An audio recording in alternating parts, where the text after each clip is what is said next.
Scene. It is 1927 and the Sindhi client enters your framing shop on Bunda Road, Karachi, with a studio photograph of their young son dressed as Krishna.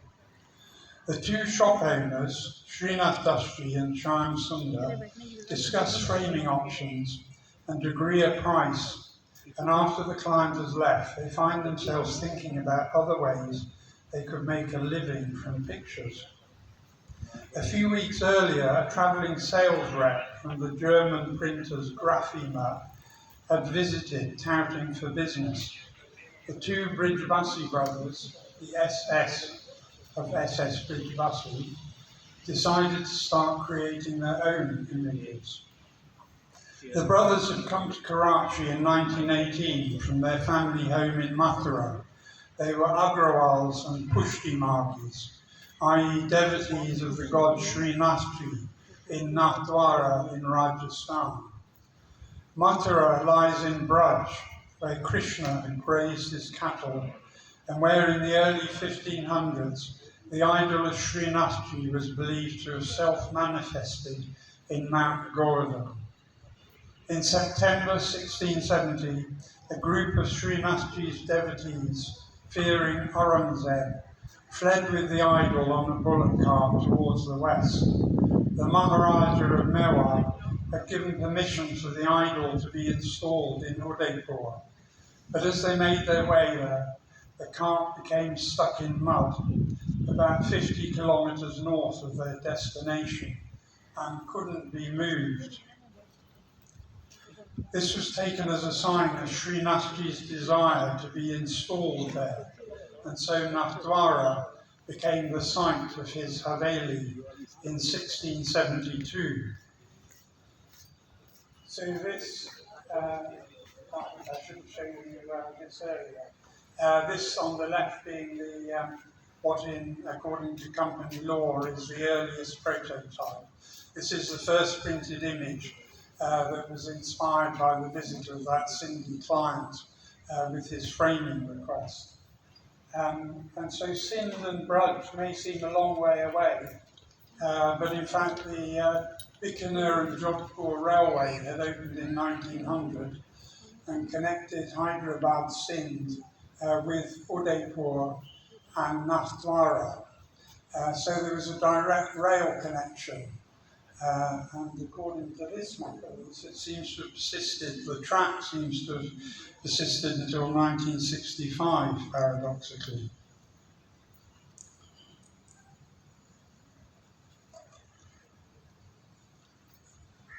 So the key thing to grasp here is that the Brijbasis were Pushti Margis, followers of this very significant effervescent cult located in Nathdwara, just north of Udaipur.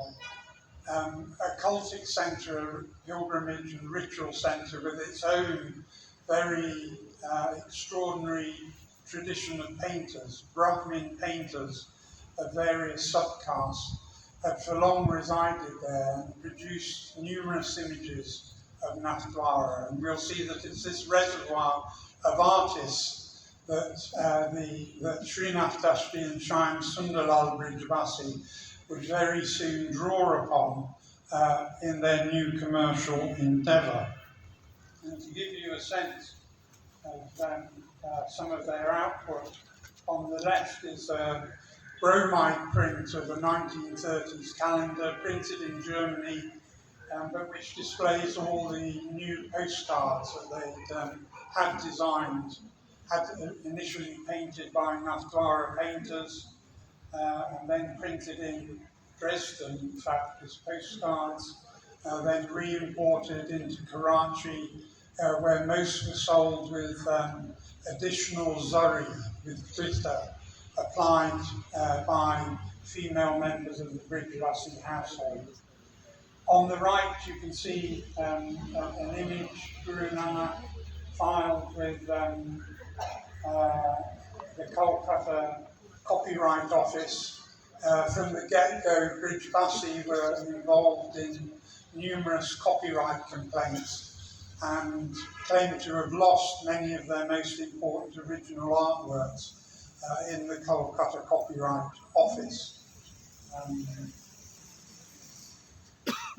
So this is the scene circa 1935 outside their offices in Bunda Road. The number is not known. They always describe themselves as Bridge Buses of Bunda Road. And as you can see, they've camped outside the whole staff for a formal group portrait. And what we see here is how they've adorned the front of the building with the original oil paintings of some of their best-selling prints. So they were using these Nathdwara oil painting originals as the basis for mass-produced lithographs. There you can see in the middle Srinath Dasji and Shyam Sundarlal. So just to pick out some of the best-selling images from the 30s, there's the portrait of Gandhi as he left for the 1931 Round Table Conference. There's Narottam Narayan Sharma's Ayodhya Patiram. Narottam Narayan Sharma would become one of the most sought after and brilliant and accomplished of all Nathdwara artists during the 1930s and 40s. And there's Narottam Narayan Sharma, the same artist, Kailash Pati Shankar, meditating Shiv. There's another Nathdwara artist's image of Krishna leaving Mathura. There's an image of Jawaharlal Nehru. And finally, in this section, Murli Manohar, the flute-playing Krishna, again painted by Narottam Narayan Sharma, which, according to company law, was the best-selling image in the history of picture production in India, and sold in its tens of millions by all accounts. So one gets a sense here of the Hindu themes that were being promoted by the Brij Basu brothers, but also some sense of their political attachments or their political opportunism through the images of Gandhi and Nehru. We have quite a lot of original archival data concerning the early days. This is pretty much all held in the hands of the various branches of the Brij Basu families. But this is 1930s price list filled with very useful information about the subjects they were reproducing by then, and has as its cover a colour image by Gussie-Ram, another Nathdwara artist. And so the idea of Braj as this magical land of fecundity and luxury, a kind of utopic space, is very much apparent in the output from this period. This is Gopi Dastraharan, Krishna stealing the clothes of the gopis. Brij Basu's elaborations on an archetype of so-called standing Lakshmi, pioneered by Ravi Varma a couple of decades earlier. And the later Diwali Pujan, which dates from their relocation after partition to Mathura. Okay, so there we have Ayodhya Patiram, Kailash, Umapati Kailash, and Murli Manohar. So that was intended to provide some background on the Pushti Marg disposition of the Brij Basu brothers and how that impacted their picture production.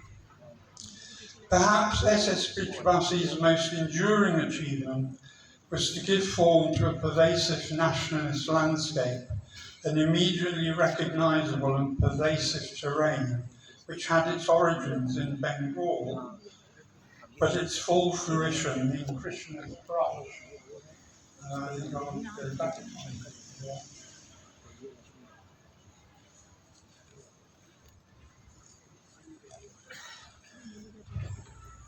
This landscape, which would become an inestimable resource for Hindu religious nationalists, was first imagined in Bengal by Bankim Chandra Chatterjee in his poem song Vande Mataram. I'm going to quote a little bit of it, but we're going to look at two parts of two Shiv images that I think exemplify this landscape vision. Richly watered, richly fruited, cool with winds of the south, dark with the crops of the harvest, the mother, her nights rejoicing in the glory of the moonlight, her hands clothed beautifully with her trees in flowering bloom, sweet of laughter, sweet of speech. That I've just quoted from the translation by Aurobindo on the BJP's website says much about the subsequent political co-option of this imaginary terrain. My suggestion is that Nathdwara artists, and Narottam Narayan Sharma in particular, perfected the visual dimensions of a landscape which was also actualized through poems, prose, song and performance. And it was S.S. Braj who made this terrain omnipresent, turned it into a pervasive virtual elsewhere, akin to the temporal meanwhile that Benedict Anderson argues was essential to the growth of nationalism. This elsewhere, this luscious, fecund and magical landscape of Braj, to be seen in the backdrop of a meditating Shiv or a flute-playing Krishna, was disseminated through hundreds of millions of images of all sizes and formats. The political effectiveness of these images and of this terrain was in large part the result of their ubiquity. The scale of consumption emerges as equally important to the nature of what is consumed.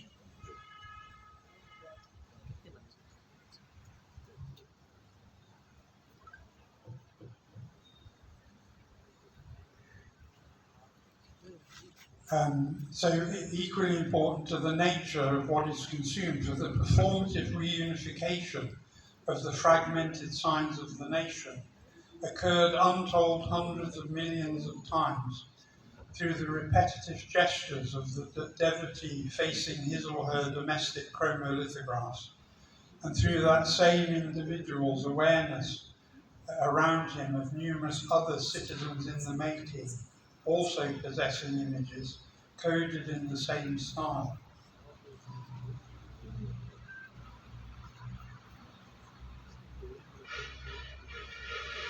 One might have Kailashpati Shankar hanging on one's wall, and when you went to the temple to listen to a recitation from the Bhagavad Puran, see a postcard version of the same image, tucked in by the priest in the pages of the text.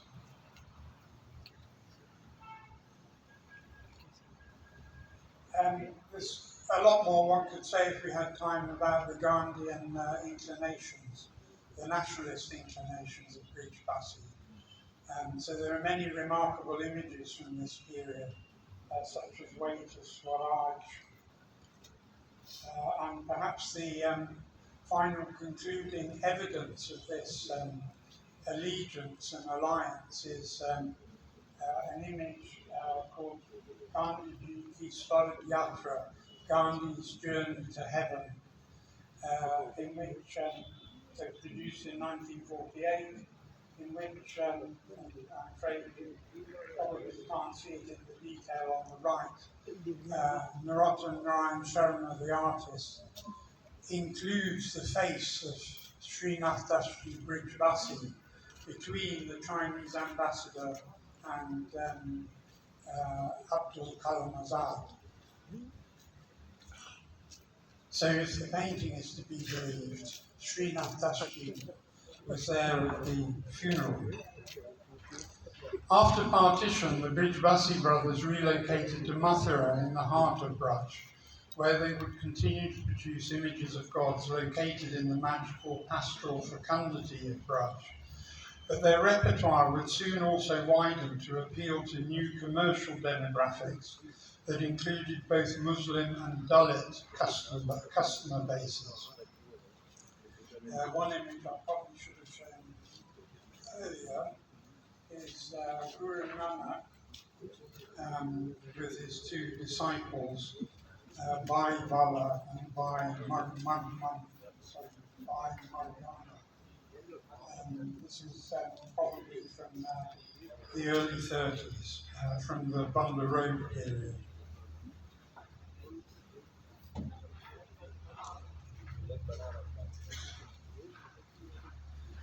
A photograph of a marriage party at Braj Bhavan in Mathura in 1952 provides several clues about life in Mathura in newly independent India.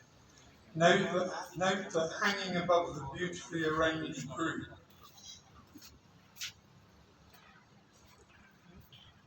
is a Braj portrait of Shivaji. Beneath this are gathered all the significant figures in mid-20th century Indian commercial print production, including L. Ramamal of Ramamal Gupta and L. Latramal of Kanayalal Latramal. These two minor Delhi publishers, both seated in the row in the centre of which is Srinath Dashri, had a distinctive line in images of muscular Hanumans and RSS leaders, notably Goalkar and Hegde. But seated immediately either side of Srinath Dashri,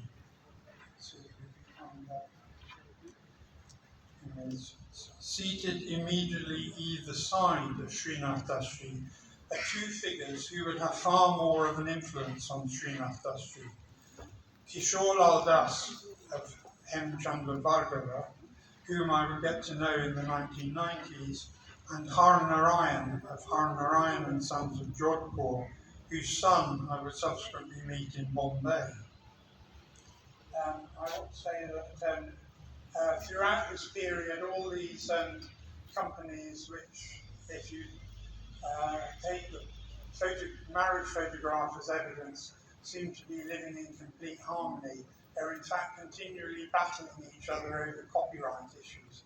So this is an SS Braj Basi version of Ganesh on the left. This is a Hemchandra Bhargava copy on the right. But anyway, some of those, or most of those differences seem to be put apart for the purposes of the wedding in 1952.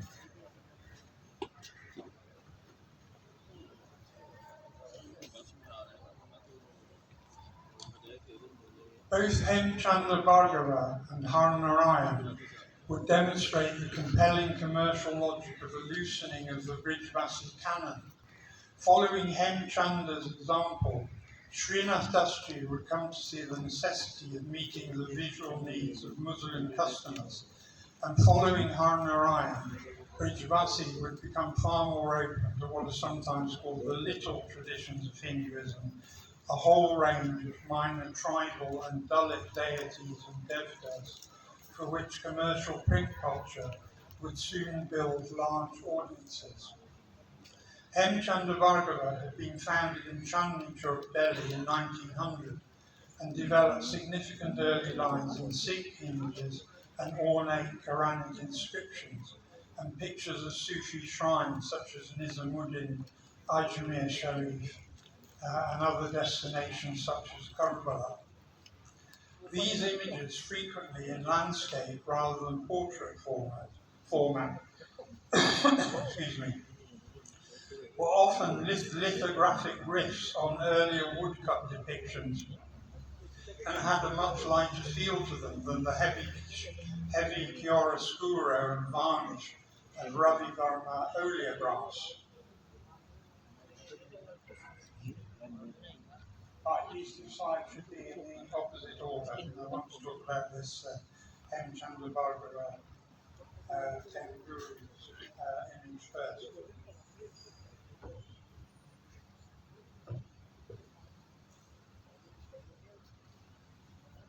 One of Hemchanda Bhargava's most beautiful prints shows the 10 Sikh gurus.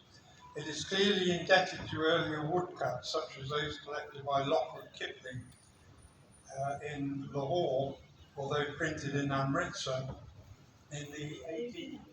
Oops, no, I'm going the wrong way, I'm confused. So this is collected by Lockwood Kipling in Lahore, though printed in Amritsar in the 1870s to 90s, and now in the V&A in London. As W.H. MacLeod points out, quote, no such gathering could ever have taken place, for the lifespans of the 10 gurus extended over much more than 2 centuries. Excuse me. MacLeod describes these images as, quote, telescoping time and space, and then uses W.G. Archer's term, timeless conclave. This abandonment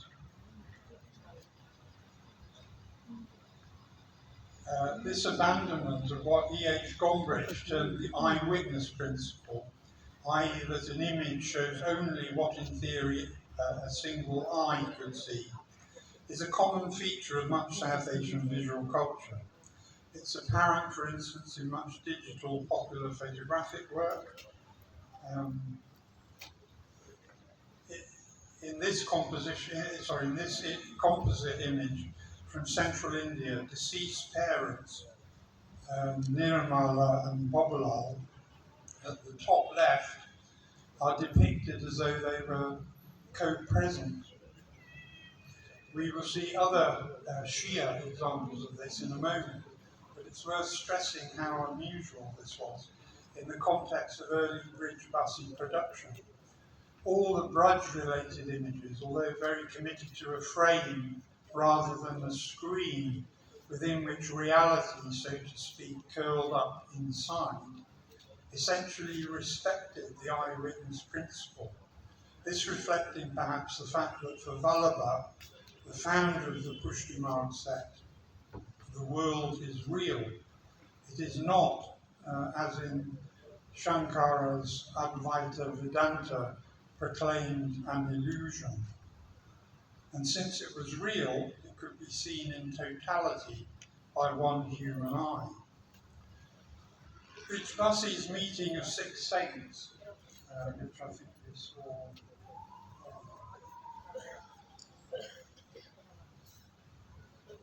imagines a timeless conclave. It shows 6 non-contemporaneous members of a Sufi silsila.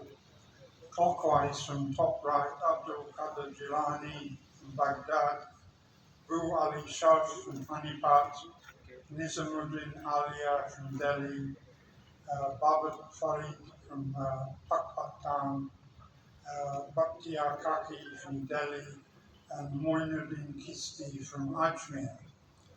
Their respective shrines are presented as framed pictures with their own individual perspectival rationale.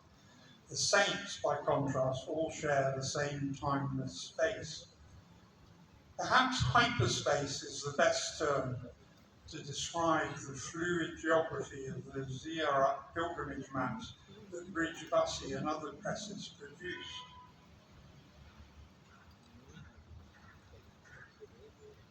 Here, the Yogi Kiriko-like experiments in perspective, evidence, for instance, in Hemchanda Bhargava's Karbala, which I'm afraid I haven't got a slide on, are rejected in favour of much more supple circuits and relationships. Over more than a century, the basic structure of these images has remained the same. Makkah is shown at the centre of the group of 8 secondary sites, including Karbala. Contemporary one here. These are surrounded by a third layer of usually either 16 or 24 sites, deserving of the devout pilgrim's visit.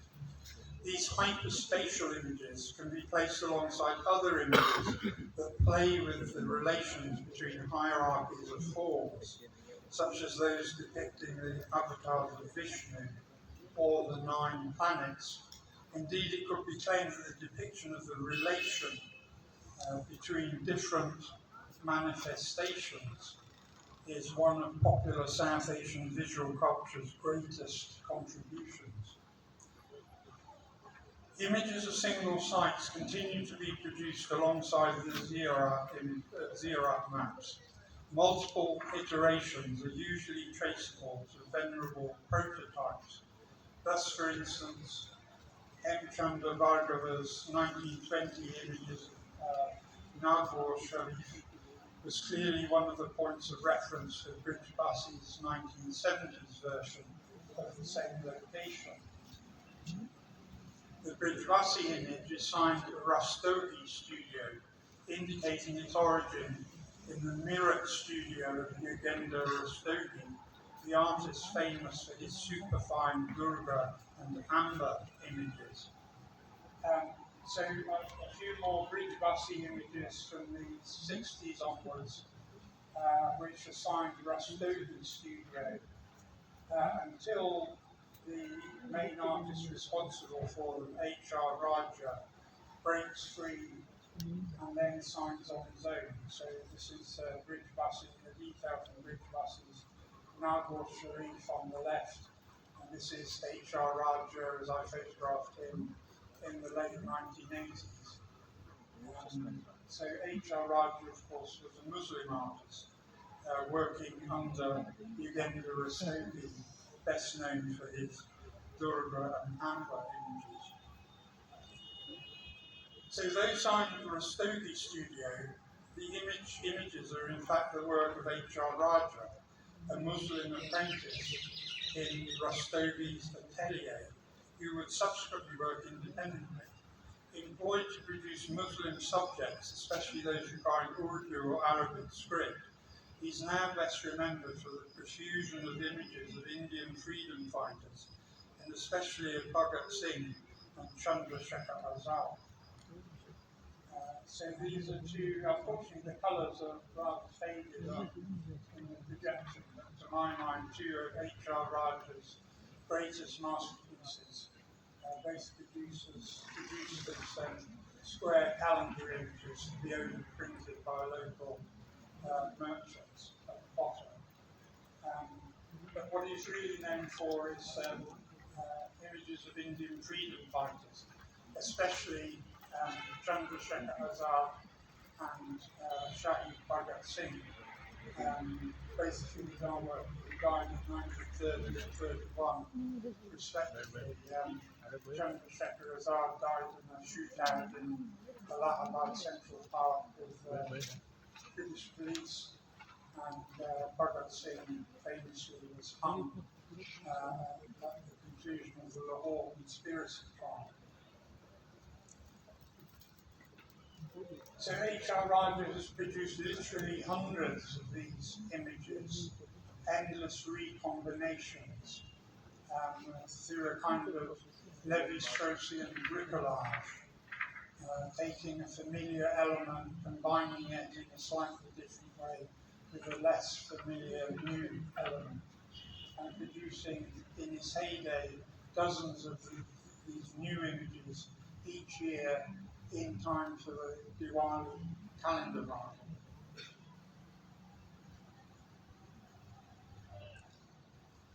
So there are even more.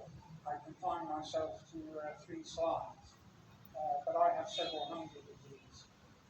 And I think they say something about the compromises that an artist has to make in the commercial market, producing largely nationalistic images. You can see on the right-hand image at the top on either side of Subhash Chandra Bose, Shivaji and Maharana Pratap Rao, both heroes of a certain kind of Hindu nationalism. So the other figure sitting on the other side of Srinath Dasji Braj Basi in that 1952 photo, we saw Kishore Lal Bhargav of M. Chandra Bhargava. The other figure was a guy called Har Narayan, and I'm just going to skip briefly over his career, although it's almost equally as important. He starts in Jodhpur in Rajasthan in the late 1920s. and very much makes his name with prints of figures that have Dalit and Adivasi appeal. So he's not chasing the Ravivarma syndicated, standardized, orthodox Hindu pantheon. He's interested in a radically different section of this incredible profusion of possibilities. And here I just picked out some images that show the history of his engagement with Baba Ramdev here. So this is the first image he produces in 1929, showing the Samadhi at Ramdevra on the way to Jaisalmer. And this is a later, mid-1930s, much more elaborate view of that same Samadhi site. This is Ramdevji Maharaj, showing his chief male and female devotee. And this is the later Sharma picture publication version, Ramdevji Ki Arti. So, having been pioneered by Harnarayan, other presses like the Bombay-based Sharma picture publication quickly leapt on this new tradition of visual practice. And I just wanted, before I move on, to draw your attention to the ambivalence and hybridity of Baba Ramdev here. He's very much a deity on the frontier between Adivasi practice, Dalit Hindu practice, and popular Muslim practice. And so here's the famous episode with the Panch Peer Manufacture, the proofs of the 5 years. So if we had time, we could decode these very complicated images for further traces of their visual hybridity. Okay, I am moving towards my conclusion. The deterritorializing logic of the visual can be seen in an image that connects us with our current location, Mahatma Palace. Mahatma Palace was the former residence of a Marwari merchant. Marwaris from northern Rajasthan are almost entirely either Jain or Pushti Margis, and famously peripatetic, and their mobility has left its mark in the many semi-abandoned mansions in Shekhawat in northern Rajasthan. These opulent creations were funded by itinerant business careers spent elsewhere in places like Calcutta and Karachi, and are famous for their exterior and interior decorations. Many mansions are externally decorated with murals that mix Krishna imagery with new technological marvels such as trains and cars. Many of these murals incorporate designs from early and mid-20th century print culture, including motifs made popular by S.S. Brijbasi. But it is the images to be found in the interiors of these mansions that are most striking. Complex collages made in Nathdwara. The art historian Jatindra Jain makes a compelling point that these collages allow the coexistence of the, quote, ambivalent spaces of the pastoral Krishna Leela, i.e. Braj, and the modern space of Hindu nationalism. Marwari merchants continuously move between two socio-economic milieux, one modern, commercial and urban, which Jatindra Jain notes was the source of their power, and the other communal, familial and religious, which Jain notes was the source of cultural social legitimacy. Collage literally brought these two zones into a space of juxtaposition. The mixed media of painted backdrops, painted by female Nathdwara artists, sitting surreally with the cut-out figures of gods and politicians pasted to their surface. One remarkable image, which I will show shortly, can only start to be understood through the context of several other closely related images. The first of these, a Nathdwara collage, enshrines the Marwari Hindu narrative of independence. It reveals Mother India as a Hindu woman breaking her chains alongside Nehru. Nehru reappears alongside M.K. Gandhi in a small circular device, but it is Subhash Chandra Bose and the Indian National Army which has ceded agency in achieving freedom.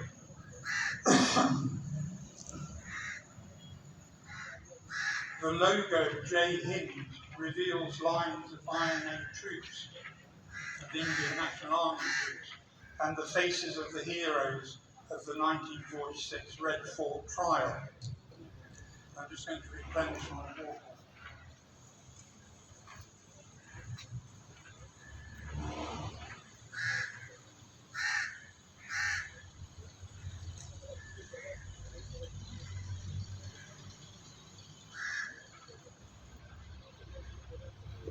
Right, we're getting towards the end. Please bear with me.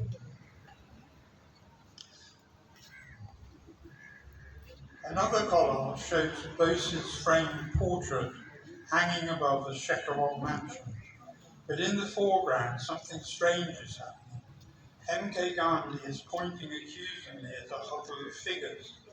The immediately recognizable figure of Muhammad Jinnah stands in front of 6 other members of the Muslim League. They're at the centre bottom of this.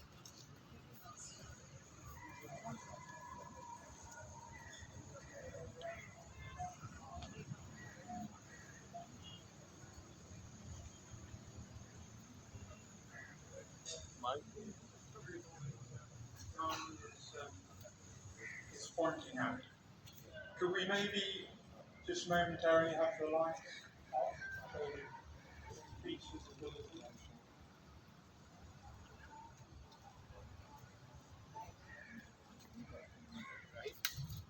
But just for a moment,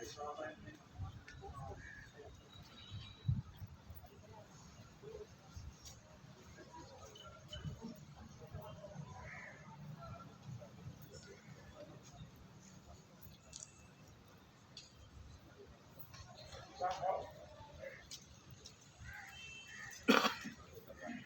Actually, I think I can see it. Then I'll say,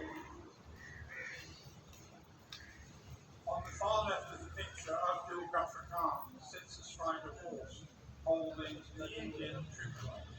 At the bottom, a tiny top-hatted figure seems to be running away. I don't really just make out this figure who will assume some significance shortly. I think the fact imperialists running away with bulging bags of money.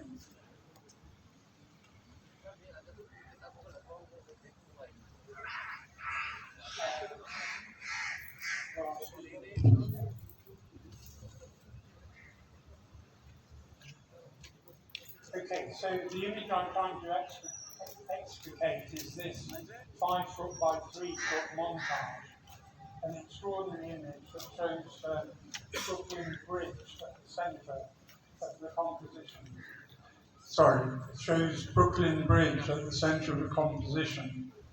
And to pick out briefly some elements here, we have a very large figure of Nehru on the left, although he's wearing the military attire that's usually associated with Subhash Chandra Bose. Then bottom right, there's a Russian T-34 tank. In the middle, there's a group at the centre of which is Jhansi Ki Rani, the female hero of the insurrection of 1857. And then we have, along the top of the image, a whole series of planes which appear to be dive bombing Brooklyn Bridge. And then at the far right, we have Abdul Ghaffar Khan and Abdul Kalam Azad. And then in the centre, we have Mohammed Jinnah and other members of the Muslim League. So I can maybe pick out some details here. So here we see the crucial opposition between Abdul Ghaffar Khan, bottom right, and Abdul Kalam Azad, and then Jinnah and the Muslim League on the left. And we see these dive-bombing planes in the background. So what could it all mean? I hope you're struck by the extraordinary nature of this circa 1947-48 collage. Some of this imagery is made clearer in the black and white print, of which I've only ever been able to source a postcard-sized silver gelatin print.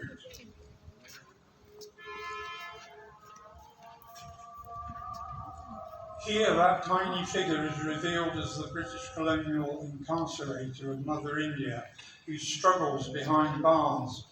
The pictorial space is animated around a binary opposition between those seeking freedom and those who seem to favour continuing imprisonment. On the right side, M.K. Gandhi brings a tray of offerings for Mother India.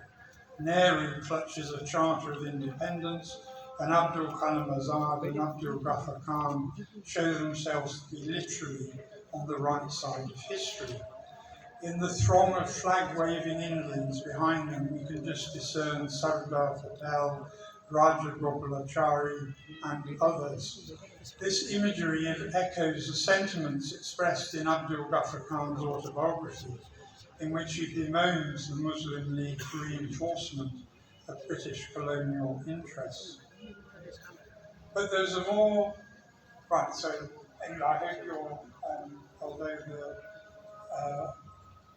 ability to see these images was very limited, I hope you get the sense that this is really a very remarkable montage response to partition, coming straight out of the Shekhawat Nathdwara collage tradition.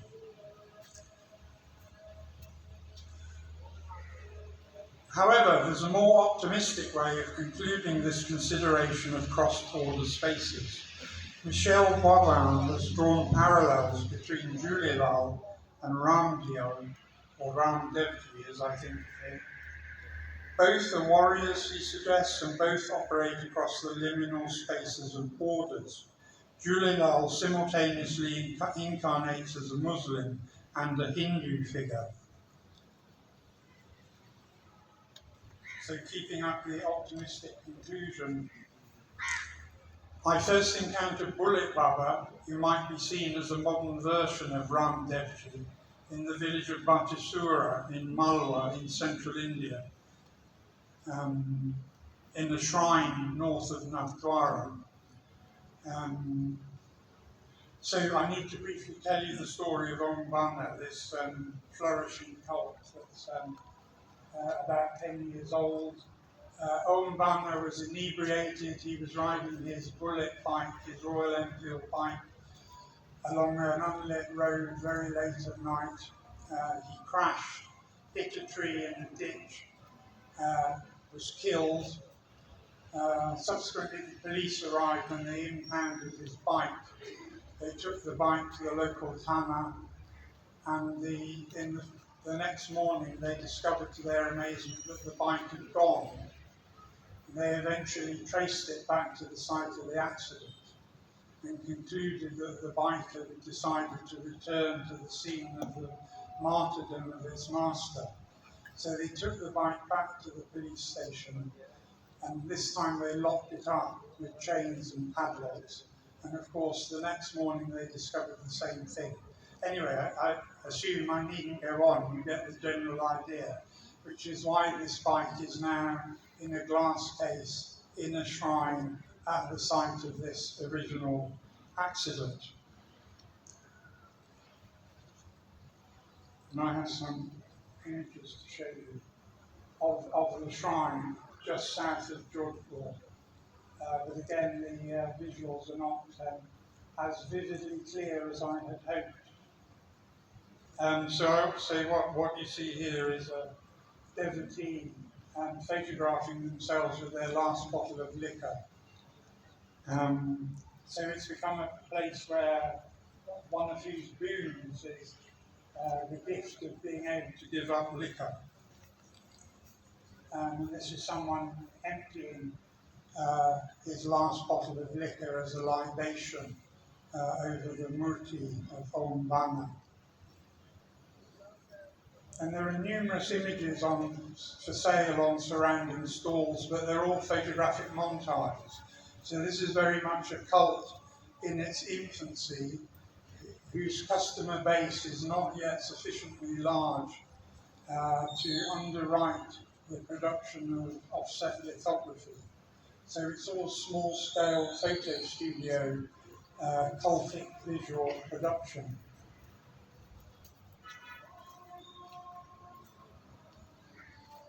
Indeed, one version of his Kahani, narrated by Sunil, a village Banjara, was that Om Bana was travelling to Ramdevra, the site of Ram Devji's Samadhi, which we saw earlier, when he was killed in the accident.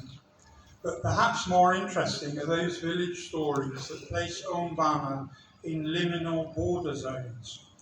Naji, a Dalit, described how Om Bana was returning to his duties in the Indian Army and had died on his way to the Pakistan border. The motorbike escaped from the police station in order to report for military duty. When I mentioned this to some village Jains, they suggested that Naji was confusing Om Bana with Baba Harbhajan Singh, who had, unlike Om Bana, who had indeed served in the military and was killed in a war with Pakistan, and whose rifle then continued to report for duty after his death, much like the super patriotic Bullet motorbike. This also turns out to be incorrect. One online source that describes how, quote, a camp bed is kept for him and his boots are polished and uniform is kept ready every night. The sheets are reportedly crumpled every morning and boots are muddy by evening. He was a ghost soldier who, because his rifle turned up for duty every day, was still paid regular wages.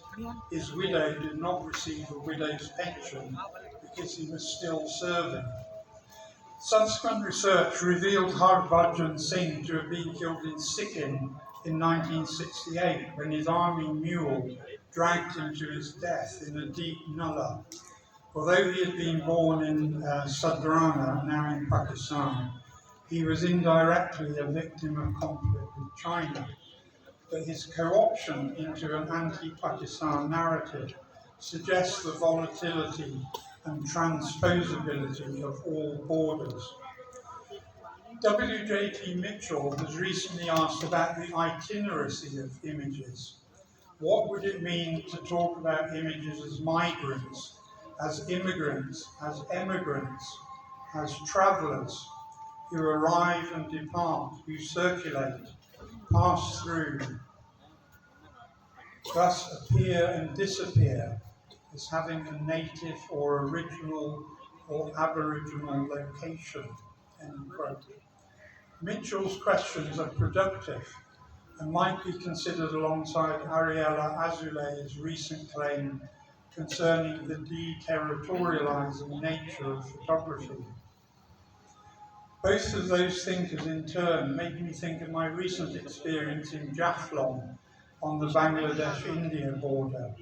Here the off-screen space of photography is mobilized in real landscapes as a space of aspiration, often implying the supersession of nation-state identities and territories. The river Piang, which separates Bangladesh and the Indian state of Meghalaya, attracts numerous young Bangladeshis, many of whom avail of the services of one of the dozens of photographers who use printers on floating barges to produce images for their clients. Under the watchful gaze of soldiers, visitors to this remote spot north of Shillette descend towards the river, where they are likely to be accosted by young photographers with high-spec DSLRs clutching sample books of their photographic work. This repertoire of images and the performance of visitors, once they have agreed terms with their photographers, establish two ideal poses, pointing upwards to the beyond of India and squatting in the river.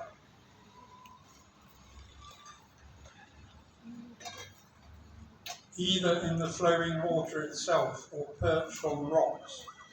This embrace of fluidity and rupture is as far from Borgian solemnization as it is possible to imagine, and approximates more closely to what Azoulay terms the borderless photography studio, which escapes the national logic that prevails outside of photography. One image freezes an animated scene typical of this location. We're looking at it here. Several individuals, one couple and a small group of friends pose on a rock in the middle of the river, deploying the services of photographers, not so much to memorialize an event, but to animate a possibility. Many tourists who sit on similar rocks exchange WhatsApp details with Indian tourists who flock from the Meghalaya side. Photography is deeply entangled in this fantasy of border crossing and escape to a beyond. The outward-looking direction of their gazes from Bangladesh towards India and from India towards Bangladesh seems to symbolize the manner in which photography enables the performance of the as-if or the subjunctive, to recall Karen Strassler, and through its ontology deliver a proleptic or already achieved real. Returning south to Dhaka on the train from Sylhet, I found myself sitting next to an 18-year-old student whose phone recorded many trips to Jaflong. Alongside his extensive library of Jaflong images, he also shared with me his photographic collection of friends' visa and passport stamps. He himself had never been abroad. His preemptive poses, leaning out across the river, brought to mind Ryszard Kapuscinski's, the Polish writer's, obsession in communist Poland with crossing the border. In ways that echoed yearnings in northern Bangladesh, he described the mystery and allure of, quote, what lay beyond. I wondered what one experiences when one crosses the border. What does one feel? What does one think? I wanted one thing only, the moment, the act, the simple fact of crossing the border, to cross it and come right back. That I thought would be entirely sufficient, would satisfy my quite inexplicable yet acute psychological hunger. Mitchell suggested that iconoclasm is a kind of territorial legislation, the abolition of images being, quote, an effort to dictate exclusive control of the territory. That images are borderless is perhaps too much of a utopian simplification, but I hope the material I presented here tonight provides the basis for starting to assess their complex circuits and movements. Thank you very much for your attention.